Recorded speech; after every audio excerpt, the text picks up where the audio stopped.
मेरी स्थिति दो औरतों को रखने की नहीं है जी, और इनको देखे कि हमारी सालें हैं। इन लोगों दिक्कत देख के रह गई। तो मतलब आपको इनके ऊपर तरस आ गया हाँ तरस आ गई कि आ हाथ जोड़ के विनय करते हैं कि हमारे ये वीडियो के सफल बना हुआ। मित्रों, इस वक्त मेरी मौजूदगी है गाजीपुर में। गाजीपुर में आपको मैं बता दूं कि एक वीडियो काफ़ी तेज़ी से सोशल मीडिया पे वायरल हुआ है। ये हमारे साथ जिस स्क्रीन पर जिसे आप देख रहे हैं, ये भाई साहब विकलांग हैं और इनकी ये दो पत्नियां हैं।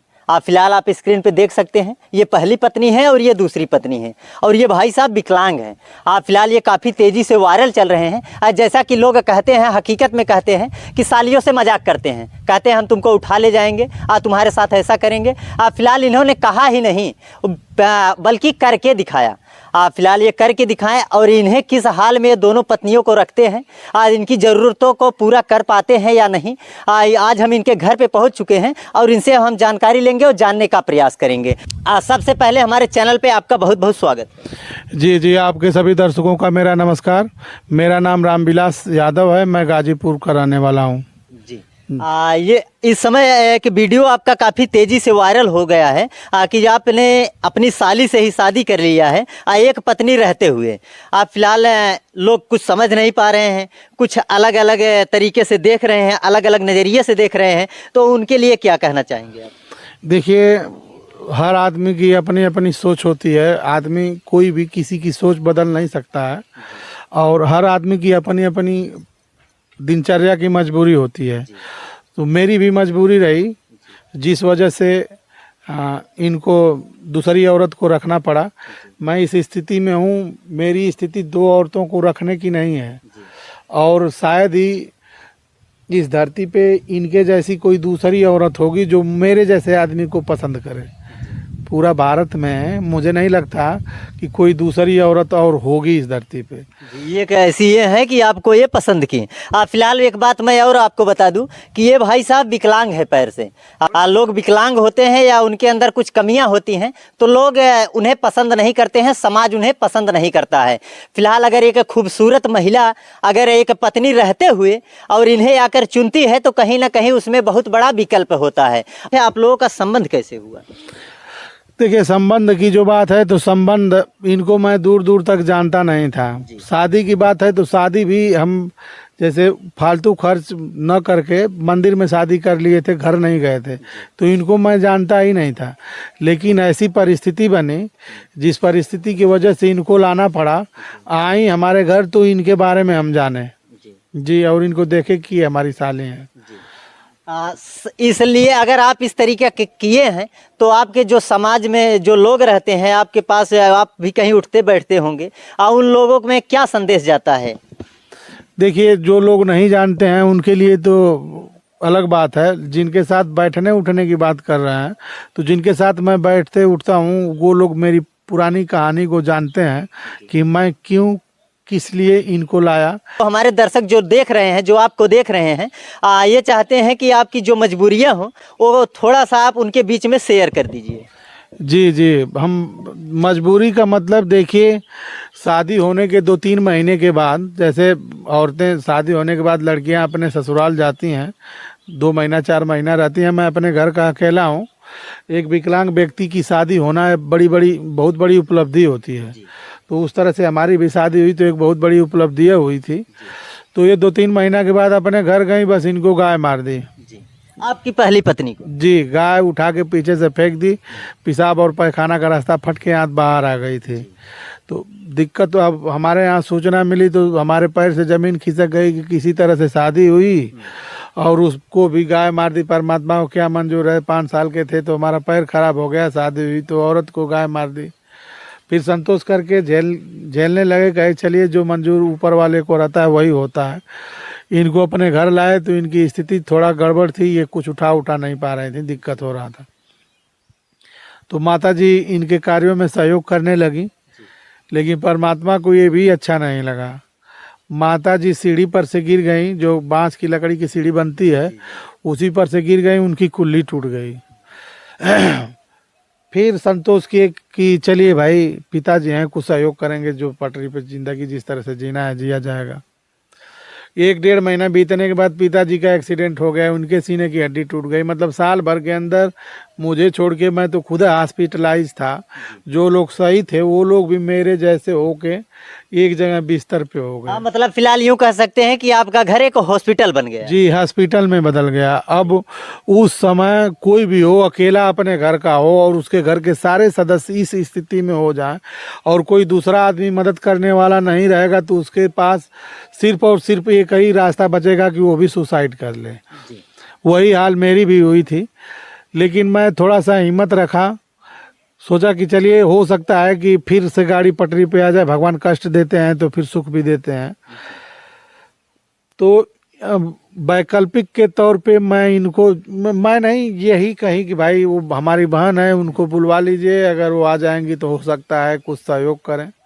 मतलब यूँ कहें कि हमारी बहन है, उनको बुलाइए, जो भी हमारा सेवा टहल होगा वो करेंगे। इसीलिए आपने इनको बुलाया था जी। ऐसा क्या मोड़ आ गया कि आपको इनके साथ शादी करनी पड़ गई? तो ये आई तो हमारे घर इस कदर रहने लगे कि पूरा परिवार में, जैसे पिताजी हुए, माताजी हुई, ये हुई, हम हुए, सारे लोगों के दिमाग में अब एक इनसे भी बहुत ज़्यादा लगा हो गया, जुड़ा हो गया। फिर भाई ये तो शादी हुई नहीं थी कि इनको कोई रोकेगा। 4-5-6 महीना रही, इसके बाद ये फिर अपने घर चली गई। तो माता जी थी, वो बेड पे थी, उनकी कुल्ली टूट गई थी तो चल फिर नहीं पा रही थी। पिताजी की अभी सीने की हड्डी, बुजुर्ग अवस्था में हैं, वो लगभग उनकी उम्र 80 साल से कम नहीं होगी, बुजुर्ग स्थिति में है, तो उनकी भी हालत ख़राब थी, वो भी उठ बैठ नहीं पा रहे थे। इनको वजन उठा के वो कर नहीं पा रही थी। अब मैं इन लोगों को उठा के एक बेड से दूसरे बेड पे रख नहीं पाता था। फिर गाड़ी पे पटरी हो गई तो इनके घर के गार्जियन लोगों से बात किए तो सब लोग नाराज हो गए। वो लोग कहे कि नहीं, अब दोबारा तुम्हारे घर काम करने के लिए नहीं जाएंगे। तो हम इनसे कहे कि भाई अब तो ये विषम परिस्थिति है, अब आदमी कुछ कर नहीं पा रहा है हमारे सामने। हमारी माँ सड़ जाए, पिताजी सड़ जाए, औरत है वो सड़ जाए, तो फिर जीने का मतलब क्या है। तो ये कहें कि ठीक है, अगर कोई साथ नहीं दे रहा है इस विषम परिस्थिति में, साथ देना चाहिए, नहीं दे रहा है तो हम अपने माता पिता सब समाज से खिलाफ होकर के हम आपका साथ देंगे। तो हमको लगा कि भाई रिश्तेदारी है, इस वजह से ऐसा कर रहे हैं, ऐसा कर छोड़ नहीं पाएंगी। तो एक दिन बहुत ज़्यादा परिस्थिति खराब हुई, तो हम इनसे बात किए, कहें कि ठीक है आप आ जाए, हम आपको लेने हम चलेंगे आपके साथ। तो इसी तरह से बात में हम गए, हमको विश्वास नहीं था कि ये आ जाएंगे। इनके यहाँ गए तो इनके घर के बगल में नहर है, वहाँ ये आ गए और इनके घर राह लेने के लिए नहीं गए, वहीं से लेके इनको चले आए हम अपने घर। इसके बाद इनके पिताजी आए तो अपने पिताजी से कहें कि इस स्थिति में जब सब लोग अच्छे थे तो आपको बढ़िया था, अब सारे लोग दिक्कत में फंसे हुए हैं, तो इस स्थिति में किस हिसाब से छोड़ करके जाने के लिए करें, हम नहीं जाएंगे इस स्थिति में छोड़ के। आपको दिक्कत समझ में आ रही है तो आप जाइए। तो कहे कि अगर आज हमको भेज दोगे घर, हम चले जाएंगे, दोबारा कभी तुम्हारे घर नहीं आएंगे, आज तुमको हमारे साथ चलना पड़ेगा। तो कहें कि नहीं, इस स्थिति में हम इनको छोड़ के नहीं जाएंगे, दिक्कत है इन लोगों को। और वो चले गए, दोबारा नहीं आए, तब से आपके साथ में ही रहने लगे। जी, आपकी पत्नी बनकर। जी। फिलहाल मित्रों, आपको मैं बता दूं कि भारत में आज भी एक प्रेम, एक रिश्ता, एक पवित्र रिश्ता आज भी मौजूद है। फिलहाल आप वो रिश्ता देख सकते हैं स्क्रीन पे। ये दो बहनें हैं, साथ में रहती हैं। फिलहाल ये किस हाल में रहती हैं और ये इनके पति हैं, ये इनकी दिनचर्या भी कैसे कटती है, बहुत मुश्किलों से ये समाज को अटेंड करते हैं और झेलते भी हैं। और इस कारण ये महिला जो देख रहे हैं, इनकी साली लगती हैं, इनका सपोर्ट काफ़ी की हैं और इनके साथ ही रहने लगी। फिलहाल उनसे भी हम जानकारी लेंगे कि दो बहनें साथ में रहती हैं, झगड़ा वगड़ा इन लोगों के बीच में होता नहीं है। हालांकि आप काफ़ी देखते होंगे कि कहीं ना कहीं समाज में अगर एक ही महिला, एक ही पति से बार बार अनशन होता है, झगड़ा होता है। फिलहाल ये दो लोग हैं, ये इनकी ज़रूरतों को पूरा कर पाते हैं या नहीं, इन लोगों में झगड़ा होता है या नहीं। अच्छा, ये बताइए कि इनके साथ रहने के लिए आप कैसे तैयार हो गई? इन लोगों दिक्कत देख के रह गई। तो मतलब आपको इनके ऊपर तरस आ गया? हाँ, तरस आ गई कि इनकी दिनचर्या अच्छी नहीं है और ये भी अच्छे खासे नहीं हैं। ये लोग कहते हैं कि अगर ये कोई खूबसूरत होता है तो इस ऐसे लोगों के बीच में नहीं रहना चाहता है। फिलहाल इन लोगों के बीच में तो आप नहीं हैं, फिलहाल इनके पत्नी ही बन गई हैं आप।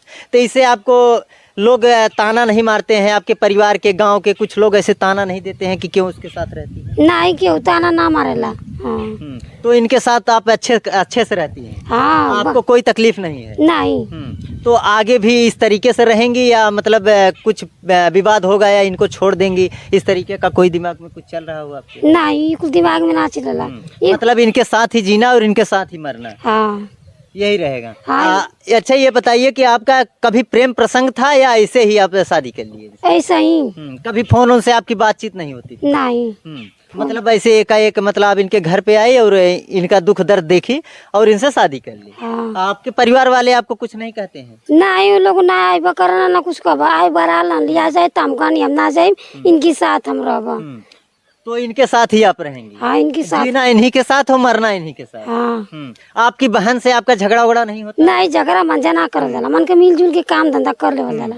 मिलजुल के कर लेते हैं? हाँ, मिल के। ये आपकी जरूरतों को पूरा कैसे कर पाते हैं? क्योंकि ये विकलांग हैं, कोई काम धंधा तो कर नहीं पाते हैं, कमाई धमाई तो कुछ होता नहीं है, तो कैसे आप लोग कैसे रहेंगे? हम के खुद अपन खेती में तनबानी करके अपन पैसा वैसा ले जाला। हाँ, तनबानी हो अपन कमा लेना कहीं जाके। हाँ, इधर उधर करके मतलब ये जरूरतों को पूरा करते हैं। अभी एक लास्ट सवाल है कि आपका कोई चैनल वैनल बनाए हैं आप? जी, लॉकडाउन के बाद से जब बेरोजगारी रहने लगी तो ये कहीं कि भाई अब कोई आदमी अपने घर काम तो आपको देगा नहीं और हम लोग बाहर जाके कर नहीं पाएंगे, तो एक काम करिए कि सोशल मीडिया प्लेटफार्म आप बनाइए, यूट्यूब पे काम करेंगे हम लोग। अगर पब्लिक देखी, मजबूरी समझी तो सपोर्ट करने लगेगी, तो हो सकता है हम लोगों की रोजी रोटी चलने लगे। तो इनका एक चैनल है जिसका नाम है निशा यादव ऑफिशियल 139। सर्च मारने के लिए निशा, चाहे निशा यादव या निशा यादव ऑफिशियल लिख के लास्ट में 139 लिख के सर्च मारेंगे तो सबसे पहले इन्हीं का खुल के आता ही है। अब उसी पे लोग काम कर रहे हैं, पब्लिक है, देखिए क्या कर रहे हैं। मैं तो आपके दर्शकों से यही निवेदन करूंगा कि जितना हो सके इस वीडियो को शेयर करें ताकि हर घर में ये वीडियो चली जाए, उनको जानने लगे लोग, और आपके माध्यम से इनके चैनल पे संपर्क करें और इनका भी चैनल के सपोर्ट करें। क्या नाम हुआ आपका? आपका क्या नाम हुआ? आशा। आशा। आपको मैं बता दूं कि जो इनकी पहली पत्नी थी इनका नाम आशा और ये जो दूसरी आई है इनकी साली, इनका नाम निशा। निशा यादव ऑफिशियल करके ये हमारे डिस्क्रिप्शन में इनका लिंक पड़ा हुआ है नीले कलर का, उस पर जाके आप विजिट करेंगे तो सीधा इनके चैनल पे जाएंगे और आपको अच्छी अच्छी वीडियो देखने को मिलेंगी। अहम सा एक चेहरा मैं आपको दिखाना चाहता हूँ कि जो इनके पिताजी हैं ये 80 से 85 साल की इनकी उम्र है और ये भी ठीक से चल नहीं पाते हैं, क्योंकि ये वीडियो में बोले हैं कि हमारे पिताजी की जो है कि एक्सीडेंट से हड्डी टूट गई है, उसी कारण ये छोटा मोटा इनके साथ सपोर्ट करते हैं और इनके जो विकलांग बेटे हैं उनके साथ वीडियो बनाते हैं। अब इनसे हम थोड़ा जानकारी लेंगे और जानने का प्रयास करेंगे कि इनका कितना सपोर्ट करते हैं और ये इनके कितनी मदद करते हैं। ये बताइए पिताजी, क्या नाम हुआ आपका? सामू नाम है। सामू नाम है। कितने साल के हैं आप? 80 साल का। 80 साल के हैं। 80 साल के हैं ये पिताजी और देख सकते हैं किस हालत में ये अपनी दिनचर्या को काट रहे हैं। एक इनके जो बेटे हैं वो भी विकलांग हैं और उनकी 2 पत्नियां हैं, परिवार अच्छे खासे से नहीं चलता है। और ये बताइए, जो वीडियो में आप भी काम करते हैं, हाँ, तो जो दर्शक देख रहे हैं उनको क्या कहेंगे आप? हाथ जोड़ के विनय करते हैं कि हमारे ये वीडियो के सफल बनावा। मित्रों, आपको बता दूं कि ये पिता हो करके एक बेटे के लिए, एक बहू के लिए, एक परिवार के लिए से हाथ जोड़कर दर्शकों से, आप लोगों से ये कह रहे हैं कि इनके वीडियो को सफल बनाएं। यानी सफल बनाने का कारण कि इनकी वीडियो को ज़्यादा से ज़्यादा लोग शेयर करें, देखें, वॉच करें, ताकि इन्हें 2 पैसा मिले और इनकी जो गरीबी है वो दूर हो सके और इनकी अच्छी खासी दिनचर्या चलती रहे। आप फिलहाल हैं किसी और वीडियो में, तब तक के लिए जय हिंद, जय भारत।